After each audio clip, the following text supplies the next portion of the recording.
Good afternoon, everyone. Welcome to episode 4 with Tom Moorcroft, discussing the Kray Twins and the firm. Good afternoon, Tom. How are you, mate? Hey, yeah, I'm not too bad, thank you. Yourself? Yeah, not bad, not bad. Cool. Just before we crack on, we may have a special guest coming on. We're just trying to sort a few technical problems out. But if you've got any comments, please leave them in the comments and we'll put them up. So, Tom, this week we're on to Chris and Tony. Yeah, Chris and Tony Lambrianou. Oh, no, I'm still here. I'm here. Yeah. Yeah, it's Chris and Tony Lambrianou we're should be talking about today.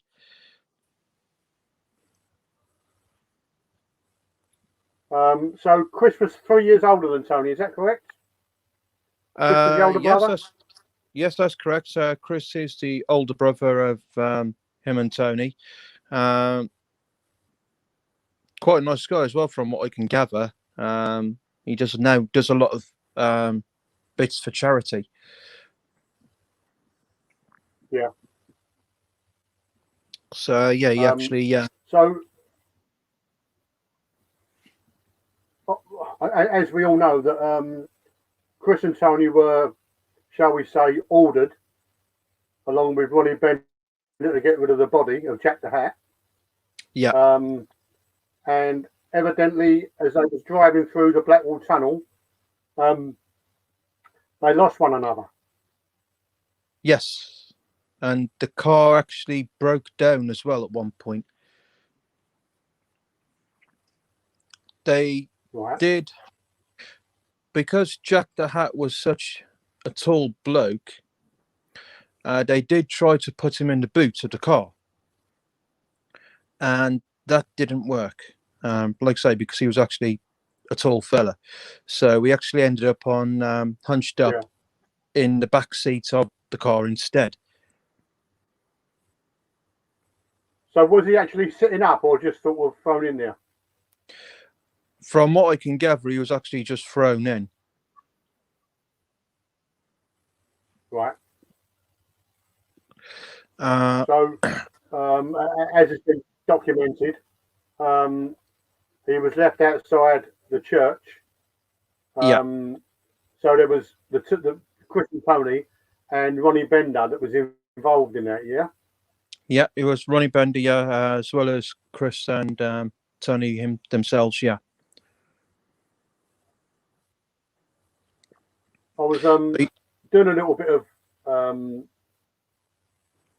was doing a bit of searching on it. And evidently, when they was young, their mum and dad had a couple of restaurants. And, I believe one of the restaurants was found to have a rat in it, and Chris evidently killed it by pouring boiling water over it. Right. But it went to court, and because of the surging court costs, they literally had to sell up and ended up basically with nothing to parents. Right. Yeah, this actually I didn't know about everything going to court. Well, it's only what I've been reading up on. Yeah. Because of the rise in legal costs, that they had to sell the restaurants and basically ended up topless. Yeah. Which is why I imagine it's going to crime. Yeah. There was actually two brothers. I'm not sure, I think it's the Mills brothers, who in a documentary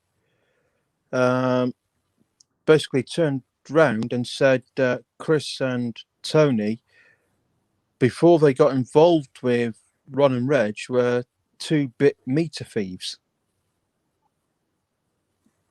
Right. How true that is, I don't know. That. Yeah, there was actually on a documentary itself. I believe it's Reggie's last words before he sadly passed away. How true that is, I do not know. So that's something I can't actually say. Well, yes, they were two-bit thieves, or no, they wasn't. They were professional. I really can't comment on that one. It's literally just something that these two fellas came up with what they said, because they were aware of something going on when, I'm not sure it was pre-murder or post-murder of Jack McVitie. They were actually asked to harbour some weapons, which they did. They wasn't happy to do it. Ronnie Bender was involved with this. I think Ronnie Hart as well had some form of involvement with this when he met the Mills brothers. The Mills brothers, I believe, were nightclub owners, and they didn't really want much to do with what was going on at the time because they didn't want it to affect their nightclub business. But they were the fellas who turned around and said that Chris and Tony were just two-bit meter thieves before they got involved, like say, with the twins. Well, evidently they only what I've been reading, they had their own little gang, sort of late 50s, and met up with the twins in the late 50s, early 60s, and they was already doing running protection rackets in their own right. Yeah, but it was obviously very young, and evidently Tony was working for someone and earning £50 a day out of various rackets in the late 50s. Now, £50 a day then, is a lot of money now. Definitely. There's a lot of money then, I would imagine. It was. Back then, you'd be lucky if you was earning something like 10 to 15 quid a week. Well, even less than that. I mean, I started working 74, and my wages were £2 a day. Yeah, I started working. £50 a day is a lot of money. Yeah, definitely. But we'll sort of flip backwards and forwards. I mean, obviously we know that Chris became a born again Christian, didn't he? He did. Right inside. While he was altogether. He did. He did. Yes. Yeah, go on. He was actually saying in one documentary that while he was inside, and this is what really was an eye opener to him, he was on the landing of the prison he was in, on one of the landings on the wing, and a fella came up to him, said, "Morning, Chris, how are you?" Walked into a cell, killed the bloke who was in the cell, and took his radio. He actually stole the guy's transistor radio. Like radio 2 either. Sorry? I don't like Radio 2 either. No.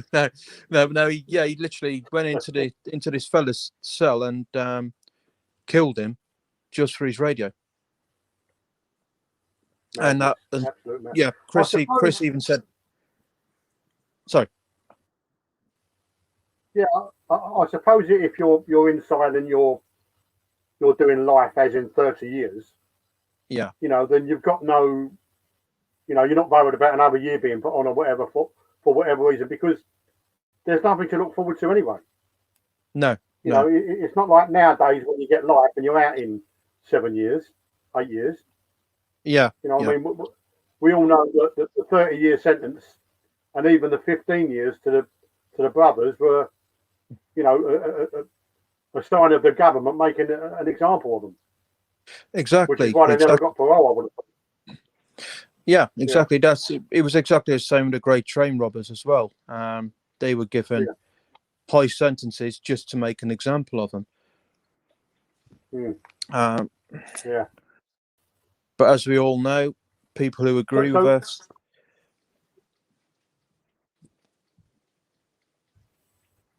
Sorry, carry on, Charlie. I don't know what happened. Yeah, go on. Yeah, but as people who agree with us, or you're probably going to get the odd few who disagree, those sentences were too harsh. Yeah. Way too harsh. So, and I'll say it again and again, they should not have got the tariff that they were given. Even for Chris and Tony, 15 years was, again, harsh. But what I can't get my head around is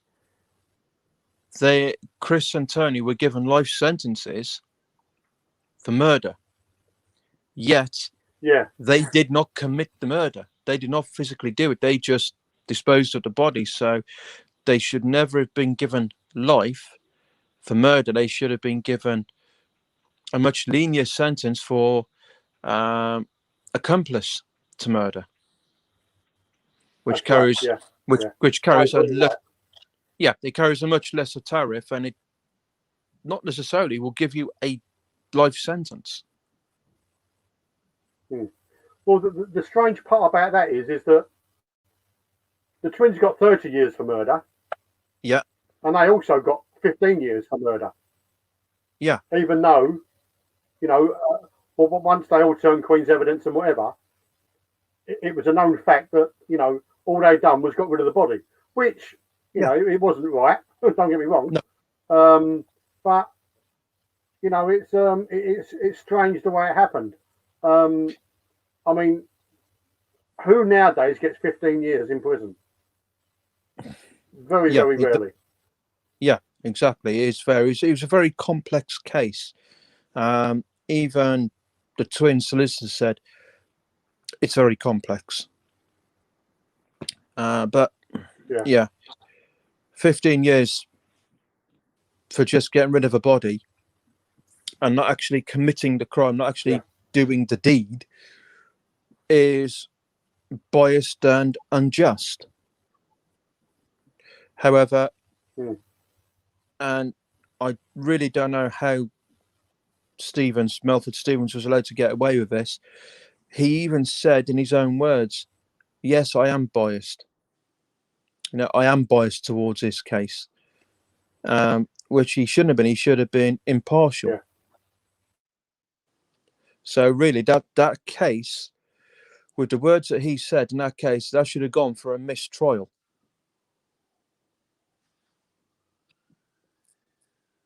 Oh, what's happened there? Well, they're coming for me. I can hear the sirens. We're actually plugged direct into a router, so that shouldn't be happening. Sorry, mate, don't know what happened there. That's okay. Yeah, I mean, if that was in the days. Hi, James. We are actually talking about the Krays. We do a show every Thursday afternoon regarding the Krays. Roughly the same time, but if you put the notification button on YouTube, you'll find out. But this is about the Krays, and actually it's about the brothers Tony and Chris Lambrianou. But yeah, mate, thanks. Go on. So I'm sorry, mate. So like today, if this was to happen today, and you had a biased judge who was known for being biased, then surely that would go for a mistrial because of that judge's views. Because a judge in any case, no matter what it is supposed to be impartial. That's the only way that anybody can, as well as having a good legal team, can get a fair trial. Yeah. And sadly, it's quite surprising it wasn't picked up at the time, isn't it? It was. But yeah, it was very, very complex when it all went to court and the trial started. But sadly, there's nothing we can really do about that anymore. They can't be. Days, wasn't it? Yes, it was. And sadly, the twins can't be clear, although they're dead and gone. And the majority of the firm who were alongside them, who got lengthy sentences, who stuck with them, sadly have gone. And there's nothing, it can't go back and be cleared, and they really can't do anything about it anymore. No. It has been known in other cases where there's been a mistrial. It's been seen as a mistrial years and years and years later, and although the defendant was guilty and was found guilty, have been cleared. Yeah. But yeah, I was reading that that Tony was very, very, he was 100% behind the Krays, and even when he came out, he would still defend what they'd done. He was one of the loyal ones. definitely. They took their sentence, him and Chris. They didn't sort of moan about it, and just got on with it. But as you say, and I totally agree, the thing of 15 years for what's the right word? Disposing of a body, which they did. Yes, they did. But it seems strange that the twins, even though Ronnie got done for Cornell and Reggie got done for Gravity, it's very strange that it was like 30 years against 15 years. Definitely.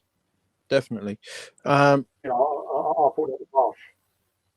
But it was very harsh. But what I think was, in the judge's own mind, he didn't just want to do them for murder. He obviously would have been informed of other crimes that they'd done, and probably want to stick his two pence in that and say, right, okay, you're being done for murder. I'm sentencing you for murder. Yeah, it's going to be harsh, but within that, he probably wanted to incorporate crimes that they've already done anyway. Yeah. Whether they were, well, for the ones obviously they've been cleared for, or ones they got away with, whatever, Yeah.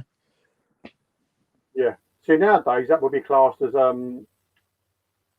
taking other crimes into consideration, wouldn't it? It would. And I think 9 that's probably times out what of he 10 did. they'd get the same sentence anyway. Yeah. Yeah. Exactly. And I think that's what he did anyway. He tried to do that, and it's like, well, there you go, bang. You're two dangerous mobsters who are off the street, and so as he said, society has earned a break from your activities. Yeah. I think, personally, thinking back, as I say, I was only 12 when they got banged up, but I think that sort of changed society. Definitely. In general, because the old adage that you could go out and leave your front door open, you could. And I remember as a child, having the key on a bit of string, put your hand through a letterbox, pull the key out and open the door. And even though, my parents and their associates and whatever never ever was involved with anybody like that or whatever. Yeah. I would imagine they still felt safer walking along the street than what you do nowadays. Definitely. It's like I was told when the Krays were on the streets, if you saw them coming towards you, you'd cross the road and walk away. I don't know whether that would be out of some people's fear or whether they just didn't like them. Well, it probably is. I think it was more of probably not so much Reggie, but people knowing what Ronnie was like. Yeah. He would turn on a heartbeat. Yeah.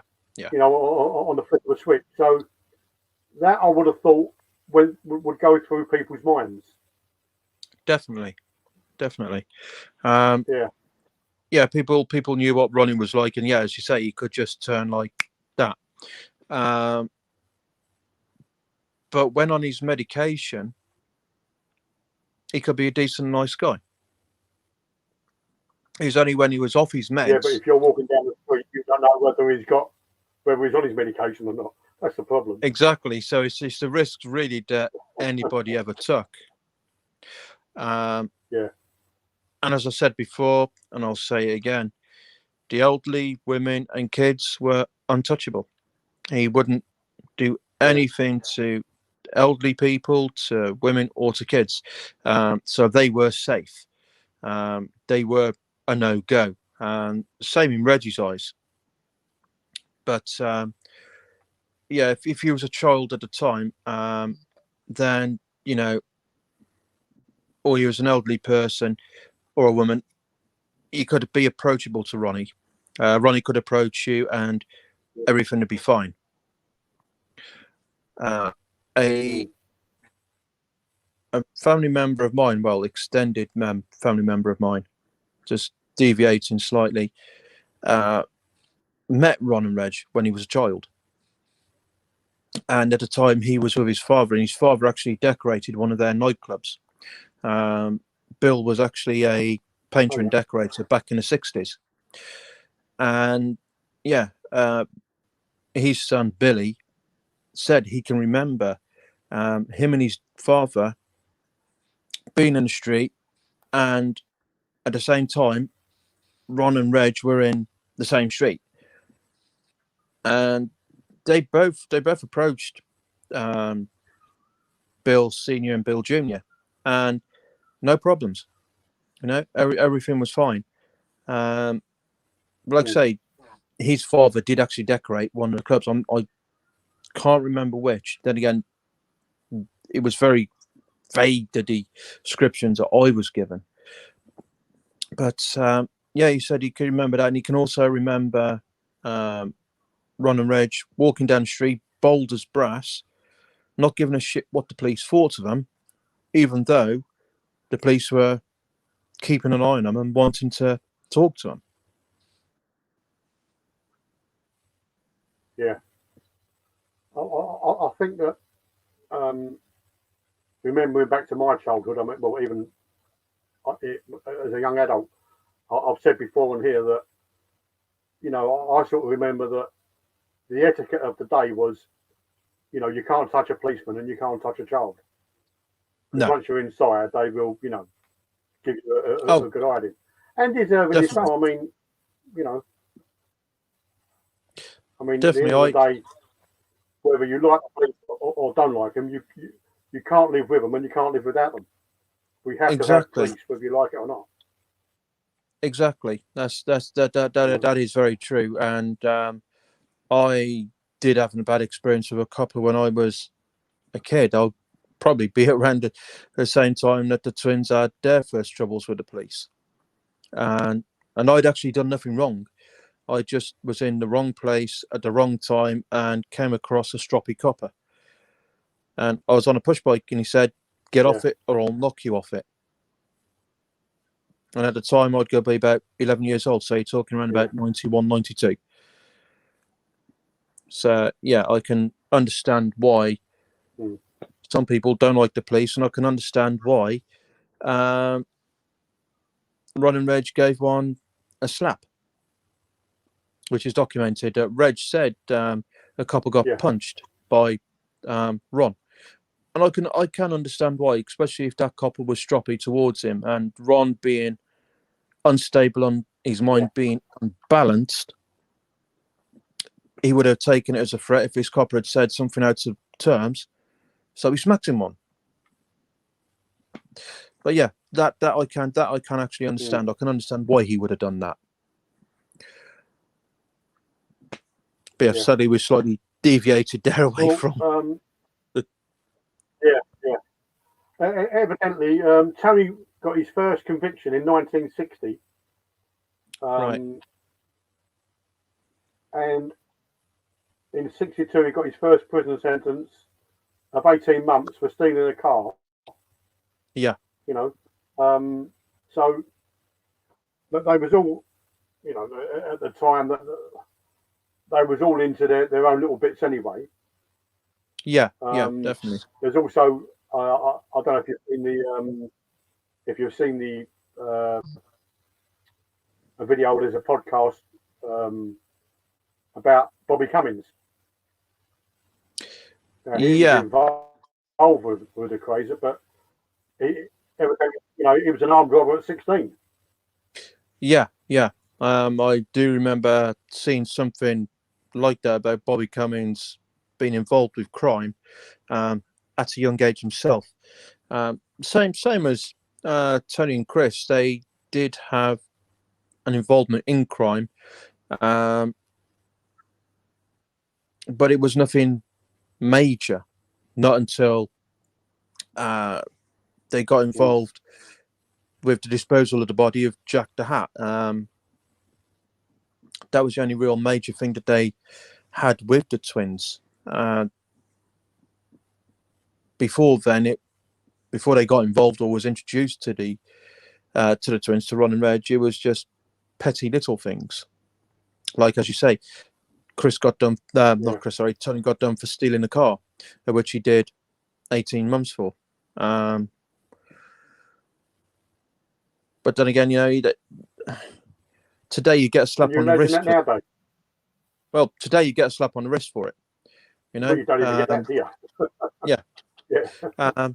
But back then, yeah, the courts probably would want to make an example of you. You steal a car, you've done the crime, now you've got to do the time. Whether it's 6 months, a year. Yeah. I think at the time, because in the sort of late 50s, when they sort of come into their prime, whatever, just after the war, there was no money about, there was no food about, No, in the sort of mid to late 50s, these villains were doing it because they just had no money, and they had to feed their families. definitely. But with the Lambrianou brothers, they did actually get the reputation as thugs and petty thieves. From what I've read, which is, yeah, I can understand that, especially when working with the twins. They probably would have got the reputation as being a thug, especially if you had to go and collect money off somebody else, protection money, and that person didn't want to pay up. Then it's like, well, give me my money or you're going to get a slap. Because if they didn't get their money, then the twins would have given them a slap.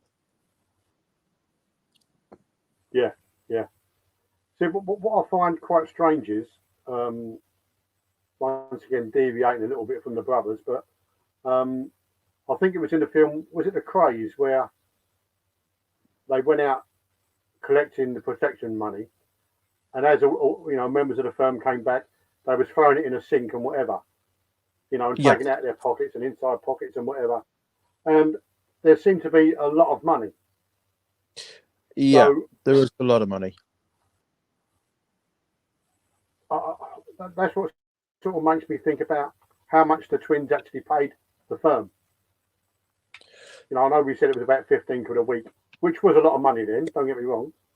Oh, it was a hell of a lot of money. When you consider the amount of money they was getting for protection. Yeah, definitely. It was a lot of money. So, and yeah, I don't think it's actually documented how many people they actually had on their books. I've not come across anything to say, they had 20 shops and about 17 clubs or pubs on their books for protection money. I've not really come across any form of documentation to actually clarify how many were on the twins' books. But obviously, with the amount of money that... Sorry? So I've never come across it either. Yeah, no, I've never ever come across, like say, how many people who are on the books. However, it would be interesting to know how many people or businesses were on the Twins books and who exactly was the collector of the protection money. It would be interesting to know more about it. Yeah, I mean, when you think about it now, you know, as time goes by, there's not a lot of time left for them. I mean, how many have left of the firm? We know, we believe Ian Barry's still about. We know Chris is. Yeah. Becoming, you know, so, but they're all sort of getting older now, obviously. And if that sort of, that information hasn't come out in the last 35 years, I can't really see it coming out now. No. You know, it's really hard to say because if they can remember, I think, because obviously there's still going to be family members of the Twins out there somewhere, even if they're just distant family members. Is Chris, is Bobby, is Ian worried that if they say any more, that something's going to happen to them? You know? Yeah. That's my train of thought. Maybe they can be changed. Yeah, maybe they can still be charged for a crime they committed, even though it was years ago. Yeah. Exactly. And if they've got, like I say, if the Twins have got distant family out there who still defend them and want revenge in a way for whatever reason, and say Chris or Ian or Bobby say, well, yeah, this was who was on the books, this is how much was collected, this is who the people were, are these distant relatives going to come out the woodwork and try and have a go? Who knows? Yeah. You know, well, you never know. No. Or perhaps, like, well, as we know, Ian's never. Sorry, carry on. No, he never written a book, never done nothing. Yeah, so No. I mean, once again, people will only take it from the films and whatever.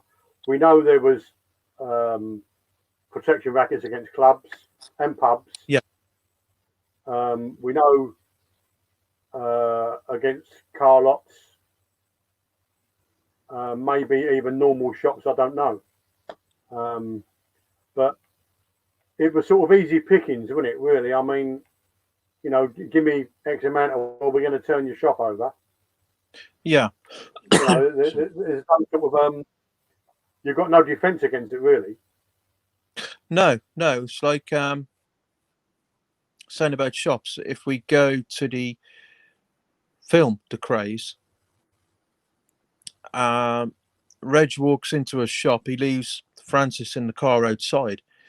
Goes into the shop and there is a packet of fags. I think it's a packet of fags he wanted, and he said to Francis, "Is there anything you want?"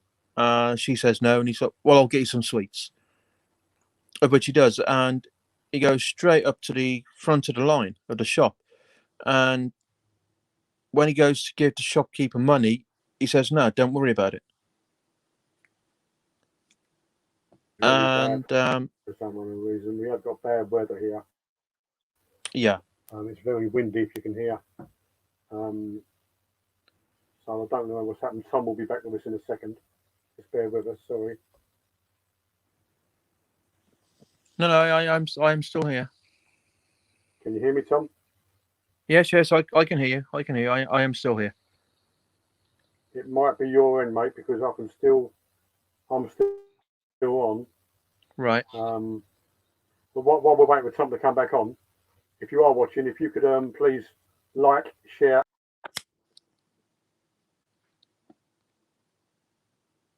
No, he's.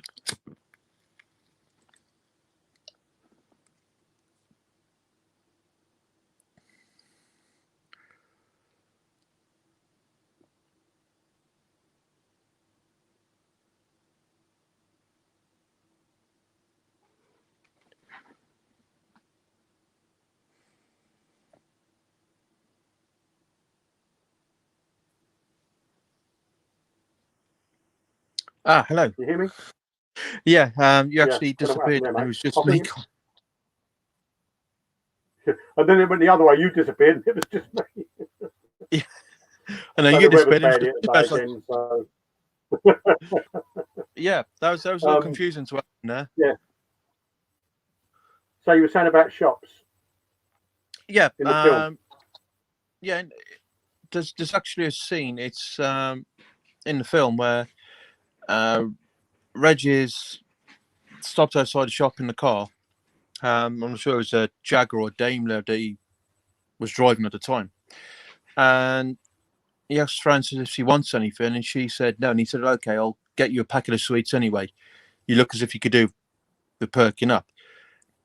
And Reg walks into the shop, goes up to the counter, and asks for a packet of fags and some sweets for Francis.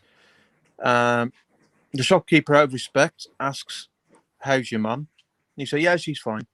And he actually goes to offer money to the shopkeeper. And the shopkeeper says, "No, no, don't worry about it." Um, Mm. Whether that type of event actually went on or not, I don't know. But it was like Violet could go You'll never into a know, will you? shop. No, no, it's like Violet could go into a shop and go straight to the head of the queue and be served past everybody else. Well, that actually happened in the film, didn't it? The place when Yeah, Francis went in and he was serving other people. yes, yes, and everybody was like, da, da, da, da, da, da, but quietly. Yeah. But it was known. It was known that Violet could actually do that. She could go into a shop and jump the queue. So Mm. Do you think that was out of fear I think it from the would shop be. owners? I think it would be, and it's quite. Although it's not evident, it's clear that Violet knew what was going on. She knew more than Yeah. There's no she way let. she could. Sorry. Yeah. So there's no way she couldn't have known. I don't think. No, no, no, no. There's no way that she couldn't have known. I think she lived in denial about what was going on, but was still able. This is going to be very hard to say, and I really do not mean to disrespect the woman, but I think she took advantage of the situation by being Yeah, able maybe. to by Yeah. being able to do that, where she could jump the queue and get served first, and either pay Yeah. little or nothing for her groceries, Mm. Well, purely out of basically, yeah, just be caught up in the moment, wouldn't she? yeah, You yeah, know. But when you consider you had the twins and you had Charlie as well living at home at the time, you yeah. know, they would have been talking about it and whatever about different things. She couldn't have not known. No, no, no. I don't know anymore. No. Also, if you look at the house in the film, it's portrayed as being a lot larger than it actually was. What, the house? Yeah, the house is actually portrayed as being a lot Right. larger than it actually was. Um, Mm. because you got three lads, and two parents. You know, they must have all, Charlie, Ron, and Reg must have shared a room. They must have done, Yeah. because that building was tiny. If you look at the photos of it, and of course, Mm. Charlie and Violet would have had their own room, and it would have been literally one room downstairs and a kitchen.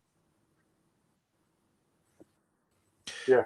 So when in the film they've got the meeting and Violet comes in with a tray of cups and a pot of tea, where did that extra room suddenly come from? because that was supposed to have been upstairs. Where did he suddenly come from? You know, the building wasn't that big. Yeah. It was only a two-story building. But the thing is with that is that obviously the films that have put bits in. Yeah. But what seems very strange is reading parts of what Reggie said, that, you know, it was very, or they all looked at the scripts first. Yeah. I was reading the other day about the Kemp brothers who went to see Ronnie in Broadmoor, you know, and he sort of gave his blessing to the script, and so did Charlie. So it makes you wonder where some of these things come from. I mean, we know that some of what was in the films never happened. Yeah. That's... and sorry. She made a real proper film of what went on. Yeah. That's what they need to do. They need, you know, the actual facts, and to piece all that together, and as you say, make a film from the actual facts and leave the fiction out of it. You know, they need to make a new film where it's actually make a new film where it's actually based on now, so facts. I say the three of them are gone now. Mum and Dad's gone, so you know, it's like they're never going to get a true film from it. Obviously, most of the firm have gone. Yeah, definitely. It's like I just had a knock at the door. Sorry about that, fellas. Sorry about that, people. I just had a knock at the door and I had to let somebody in. So before we wrap up, what is there that we haven't said that we know about Tony and Chris? There's not really a lot that we can say, sadly, about Tony. We know they were only junior members of the firm, and that came about in 1967. We know that the brothers did have convictions for crime, even though it was only petty little things. And then you got the two Mills. I think it is the Mills brothers who said it, but they tried to downplay it in the documentary and basically make the Lambrianou brothers look like clowns. You know, they didn't know what they were doing half the time, and basically they were petty pickpocket thieves, which is the way these two guys tried to portray them as, which I totally disagree. I really do disagree with it, because if you're going to be involved with the disposal of a body, then you've got to have a lot of balls to do that. Whether you want to do it, whether you don't want to do it, you have really got to have the guts to do it. And as we know, Chris was present at the murder. Evidently, when Tony was driving over to South London, he actually pulled up beside a police car at traffic lights with the body in the car. I don't know whether that's true or not, but that's what's written down. That is written down. What I can't understand or couldn't understand was that why did they do it? I really don't.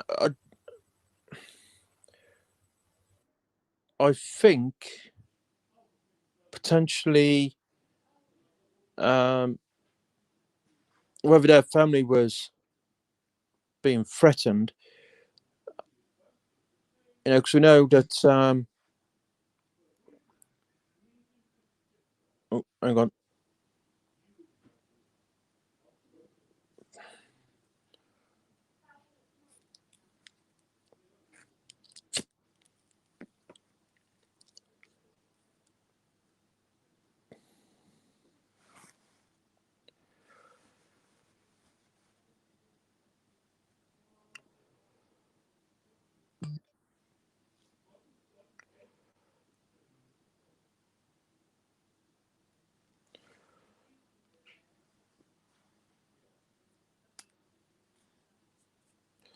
Charlie, you've gone.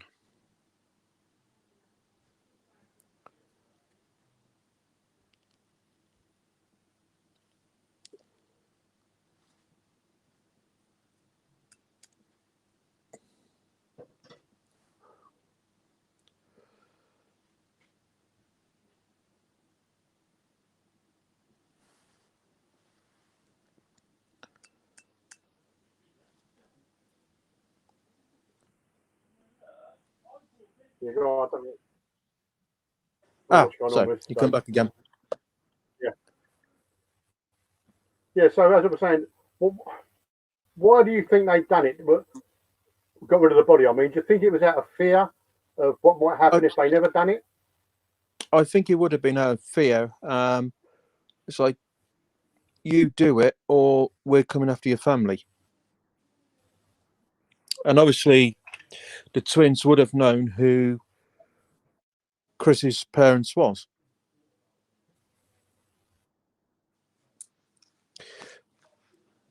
We know that Chris and Tony's parents were Greek Cypriot, and they had a chain of restaurants up until. Well, evidently, people. Sorry? Which may be why Chris actually turned to being a.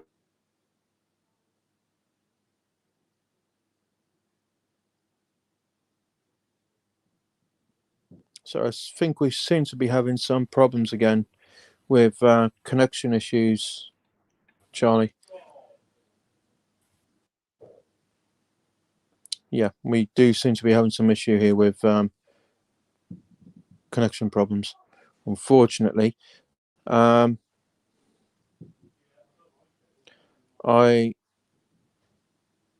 hope that we can actually get this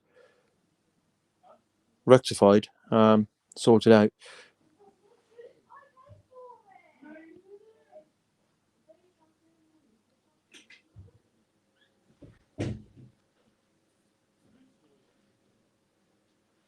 However, guys, I am still here.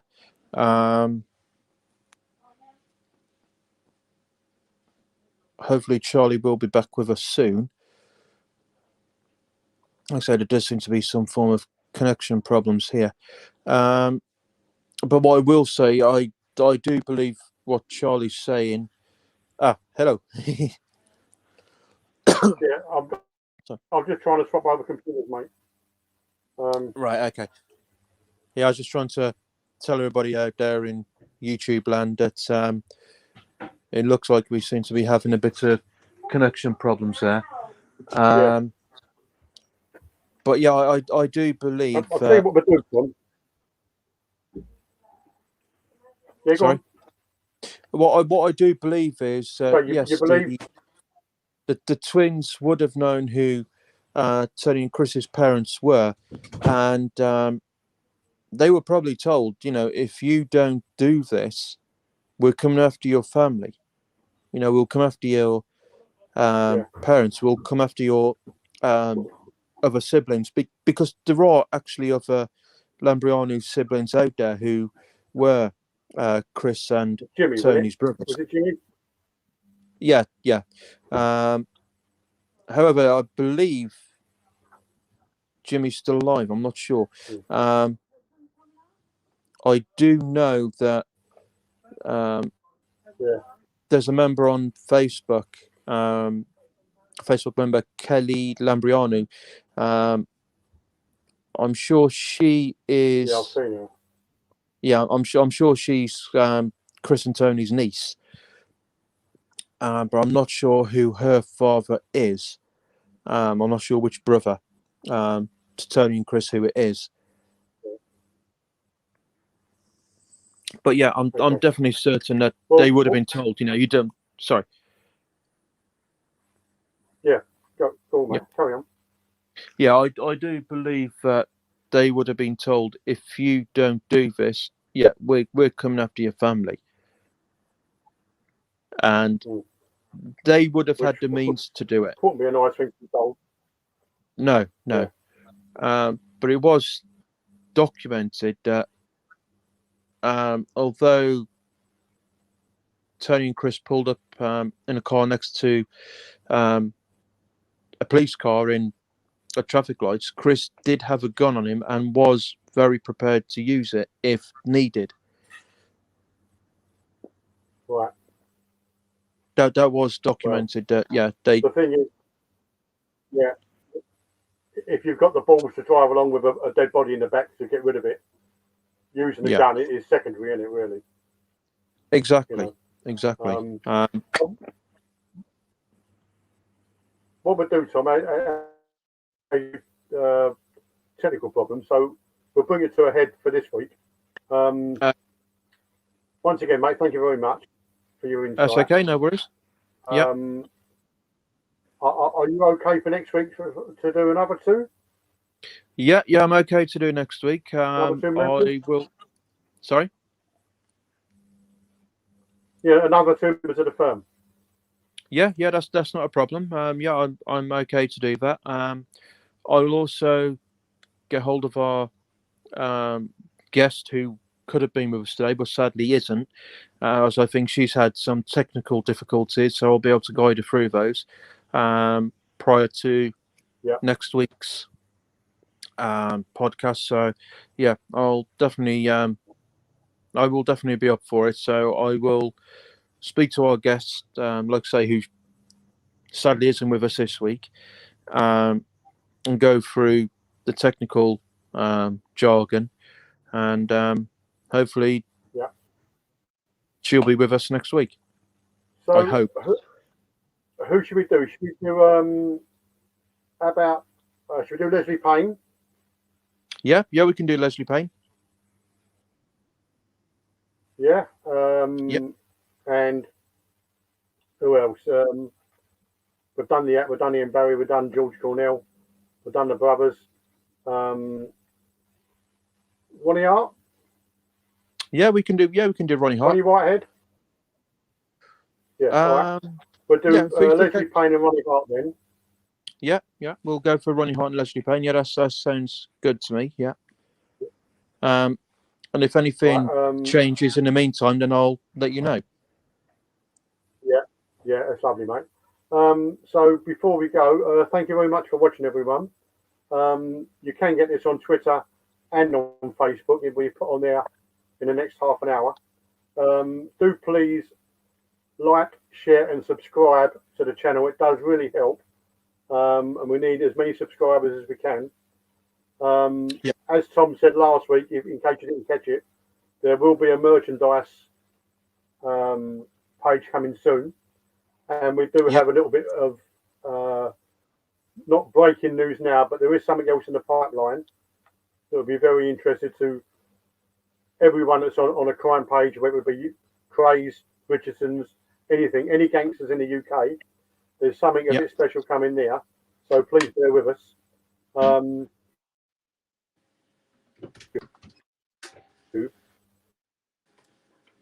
That little bell in your top will let you know that there's a show on. So I do apologise for the few technical difficulties we've got today. The weather's a bit bad, but I can't do nothing about that. No. Tom, thank you very much, mate. No problem. I'll give you a shout tomorrow. I mean, are you about tomorrow during the day, or you're busy with the horses? I'll be busy with the horses tomorrow because I've got a 7 o'clock get up, so I've got to get myself together, go down to this constant going backwards and forwards, checking on them, making sure they're okay. So yeah, I'm a little bit busy tomorrow, but hopefully I will be able to speak to you at some point tomorrow. Okay. Well, I've got if you want to have a look tomorrow night, I've got hopefully a lady coming on from America that's a medium, and says she's been attacked 3 times by ghosts. So that should be quite interesting. Right. So if anybody's watching, tune in tomorrow at 7 o'clock UK time, and that should be, hopefully quite a good podcast. But listen, Tom, thank you very much, mate. Much appreciated. No thank problem. you for your time. And just give me a shout tomorrow when you're free. I'm here all day, so it don't matter to me. But Yeah. don't stress over it. You know, whenever you're free, we'll go from there, mate. Okay, cool. No problem. All right, lovely. Thank you very much for watching, everyone. And we'll see you soon. Yep, definitely. Right, mate.